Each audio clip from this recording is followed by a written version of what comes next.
Hello and welcome back to On the DL. I'm your host, Danny LeClaire. This is episode number 4. Episode 4.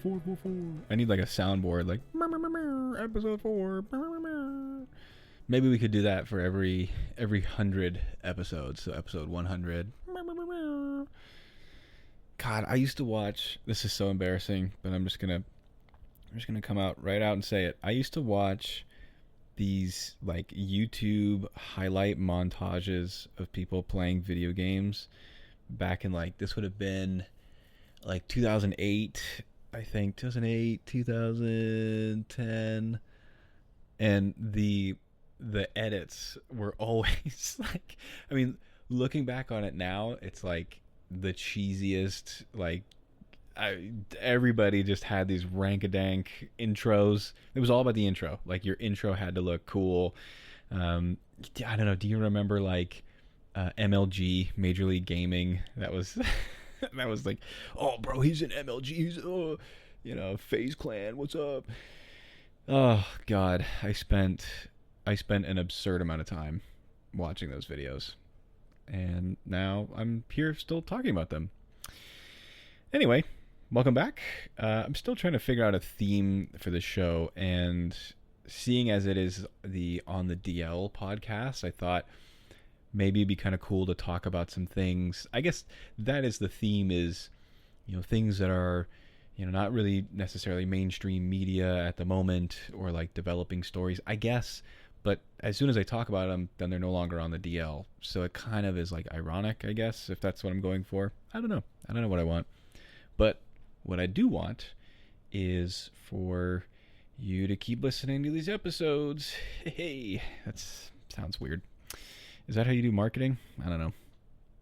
Hope you're enjoying the episodes so far. This is, as I've mentioned 100 times, this is episode 4. I'm still kind of getting the ideas together and getting everything rolling, but so far so good. Also, by the way, if you're thinking about starting your own show, let me give you a little behind-the-scenes look at the studio here. Well, it's me sitting in one chair. I also edit the episodes myself.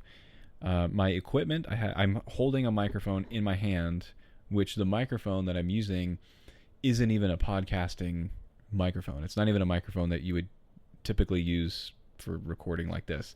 It's a microphone that you would use on top of a camera. But I'm not using a camera. I'm just holding it in my hand. Apologies if you hear my dog barking in the background.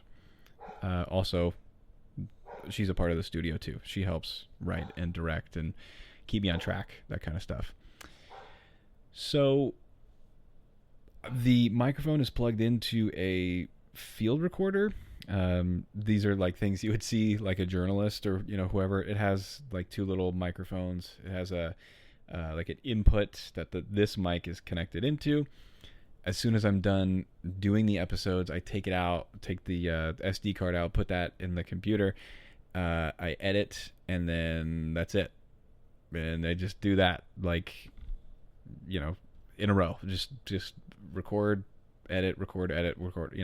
So if you're thinking about starting your own thing, I would recommend it. Like, you don't need to have any. I mean, chances are you've listened to at least one other episode. You know how this thing goes. I ramble. I talk to myself, essentially. Well, no, I'm talking to you. But right now I'm talking to myself. There's no one else in the room with me. At least I think. I don't know. You let me know if you start hearing voices. you let me know. Anyway, yeah, so that's kind of the basis of this project and the show for now. I'm hoping that it evolves into something much more, and I enjoy doing them kind of by myself as of right now, because I have all these different ideas and things that I'd like to discuss and talk about. And today, for this episode, I thought maybe we could talk about some cool like espionage or like spy cases. I like that stuff, kind of like U.S. spy related kind of things. And one that came to mind, one that I kind of vaguely remember learning about in school, the Rosenbergs. I don't know if you remember that one. This happened back in the 50s, so long before we were around. But, well, at least me. I don't know. You might be. I hope there's some people. I hope this show's for everybody, all age ranges. I hope everybody's listening. I hope more people than just my mom are listening. Shout out to my mom, because I know she's listening. Anyway, so the Rosenbergs. This was a story. It didn't end well for the Rosenbergs. It is centered around the Soviet Union and passing secrets about atomic bombs. The Rosenbergs, spoiler, they were executed in 1953. This kind of stuff, I always get nervous, like looking these kind of like history stories up, because I always think like, oh, what if somebody on the other end is like, oh, why do you want to, why is he looking at that right now? I promise, I'm just curious. I just want to learn, and I think that this stuff is cool, like all the, spy stories and, all these different things that happen all over the world and, are currently happening. Another one that I found that I never really, I wasn't really aware of this, but it seems like a lot of these stories deal with Russia, like Soviet. They're really interested in spying on people and and their own citizens. So the Hunt for Red October, that was one that there's a good movie, The Red October, but that was a submarine. It was as described, a high-stakes scenario involving a Soviet, again, submarine commander defecting to the U.S., leading to a clash between superpowers. That's the synopsis. But for today, as I mentioned, I want to talk about the Rosenbergs, the Atom Spy case / the Rosenbergs, and a lot of the content from today is going to come from our friends over at the FBI. I would like to be friends with them, but they don't know I exist. Well, maybe they do. I don't know. They probably know that we all exist somewhere. There's probably some database somewhere. That's not creepy or anything. But they're not. The FBI is not a sponsor. But if they want to, that would be cool. All right. So before we get started, there's going to be a lot of names. So I'm going to try to paint the picture for each of these people and kind of what's going on and where this whole story started, and as I mentioned, their end. So the main subject, or the main characters, are going to be Julius and Ethel Rosenberg. So Julius Rosenberg was born on May 2nd, or excuse me, off to a great start, May 12th. Let's get that right. May 12th. He was born May 12th, 1918. I am so happy. Side note, I am so happy that we do not live in 1918. No offense to anybody who was born in 1918, but like, goddamn, the smells. You people, like, I already am like, you go to the gym and you're like, damn, it smells in here. I don't think people have an idea of how nasty. Like, if you lived in medieval times, oh my God, I'm checking out. Like, the smell. If I got like time traveled back to medieval times, or even to 1912 New York City, or 1918 New York City, goddamn, the lack of hygiene is absurd. And I know what's funny is, I know my mom's out there like, oh, now you care about hygiene? You stanky. When I was a teenage boy, whatever, I didn't give a shit. But now, like, goddamn, clean up after yourself. All right. I mean, germs have existed forever, and they just didn't care back then. They just like, oh yeah, whatever, wash your hands, I guess. Or like, you hear those stories about people like in old, like London and, those old ancient cities of like just throwing poo out the window. Like, there was no plumbing, so they just like, and the horses just everywhere all the time. Disgusting. Stay on track here, man. All right, Julius Rosenberg, born May 12th, 1918 in New York City. He was the son of immigrants, both of whom were Russian. He had another brother and 3 sisters. Ethel Rosenberg, she was born September 28th, 1915, also in New York City, also the daughter of immigrants. her father was born in Russia and her mother was born in Austria. She had some other members of her family, brother, stuff like that. Okay, important. Julius and Ethel Rosenberg lived in the Lower East Side of Manhattan most of their lives and both attended the same high school. Ethel graduated in 1931 and Julius in 1934. Julius attended the School of Engineering in New York College from September 1934 until February of 1939. He graduated with a bachelor's degree.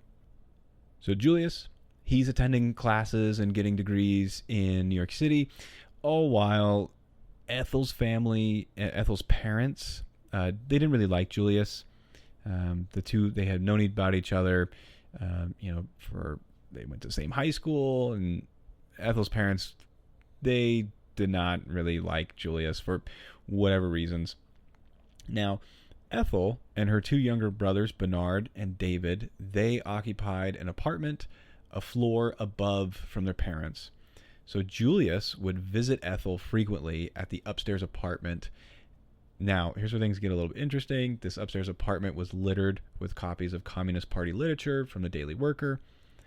Julius and Ethel became devoted communists between 1932 and 1935, after which they maintained that nothing was more important than a communist case.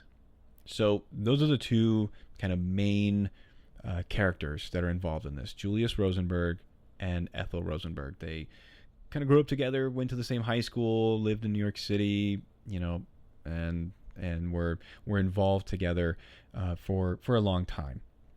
Another important aspect, or another important character to the story, is David Greenglass, who is the younger brother of Ethel Rosenberg.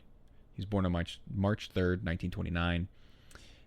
Now, here's where things start to get a little bit interesting.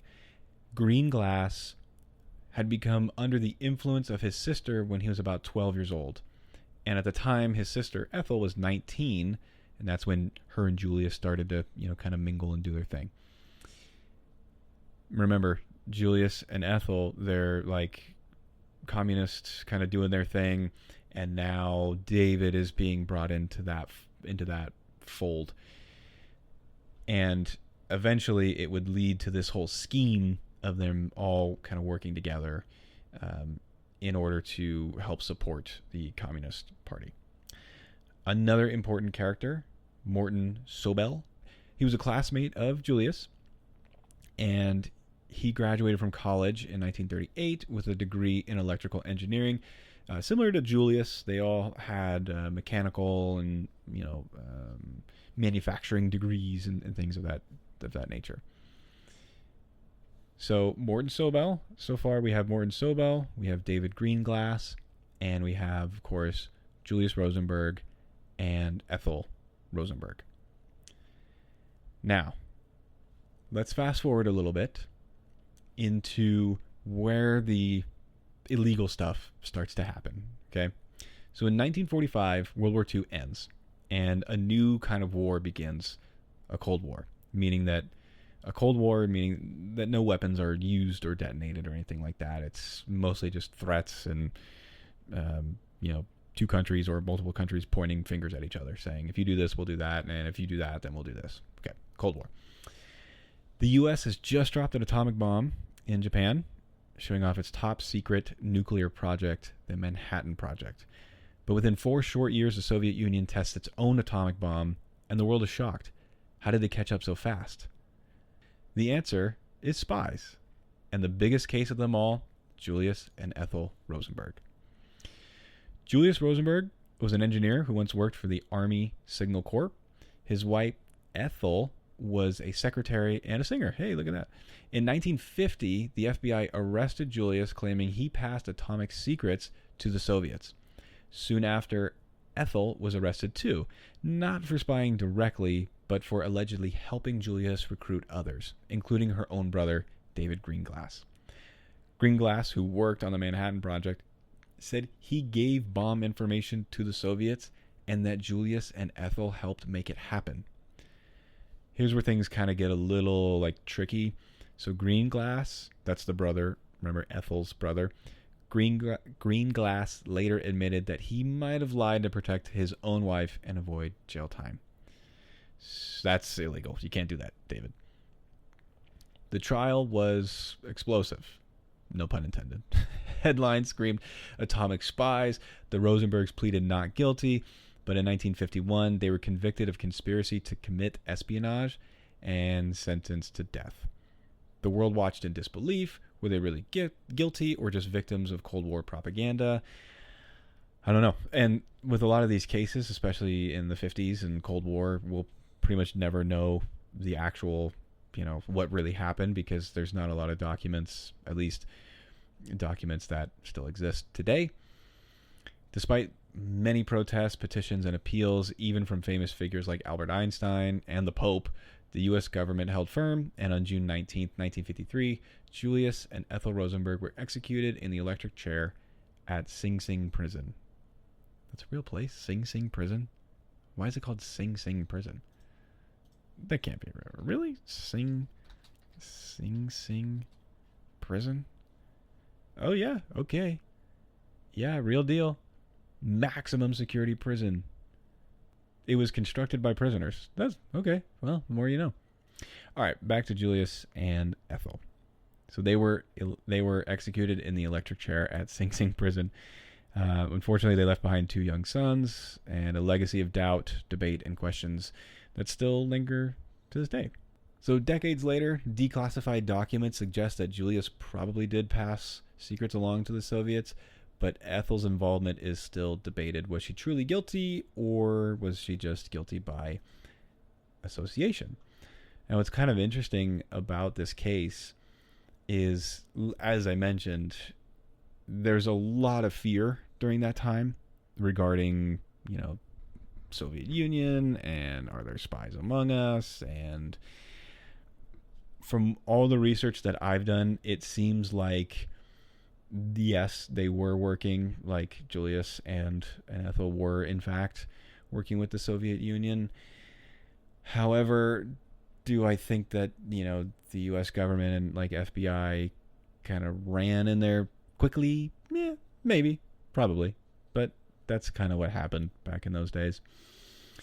The full, investigation, and this is from the FBI's website. So, in 1949, the FBI learned that a secret construction of the atomic bomb had been stolen and turned over to a foreign power. An immediate investigation was undertaken, which resulted in the identification of another guy, Emil Julius Klaus Wunsch, a German-born British atomic scientist. British intelligence authorities were advised. Foch was arrested by British authorities on February 2nd, 1950. He admitted his involvement in the Soviet atomic espionage, but he did not know the identity of his American contact. This contact was subsequently identified through FBI investigation as Harry Gold, a Philadelphia chemist. On May 22nd, 1950, Gold confessed his espionage activity to the FBI. Investigation of Harry Gold's admissions led to the identification of David Greenglass, a U.S. Army enlisted man and Soviet agent who had been assigned to the Army. He had been assigned by the Army to Los Alamos, New Mexico in 1949 and 1945. Gold stated that he picked up espionage material from Greenglass during 1945 on instructions of, quote, John, his Soviet principal. John was subsequently identified as Anatoly Yevhenkeyev, former Soviet vice consul in New York City, who left the United States in December of 1946. Interrogation of Greenglass and his wife Ruth resulted in admissions of espionage activity under the instructions of Julius and Ethel Rosenberg, brother-in-law and sister, respectively, of David Greenglass. Max Etchler, a naval ordnance engineer and an admitted communist, was interviewed. He disclosed that Morton Sobel, radar engineer and former classmate of Etchler and Rosenberg at college in New York City, was also involved in the Rosenberg espionage network. So, whether or not these people did this, We will never know. It kind of sounds like there was a whole network of spies working together and passing along information about atomic bomb secrets and things of that nature. So let me know if you enjoy these types of episodes. I think that this content is pretty fun to do and to talk about. And of course, these like old stories, you know, you never really know, like, is it true? Is it not true? And especially in this particular case, that time during the United States was pretty heavily, you know, if you were suspected of being a communist, like that was kind of it. So, okay, that's going to wrap up episode 4. And I will see you all in the next one. See ya.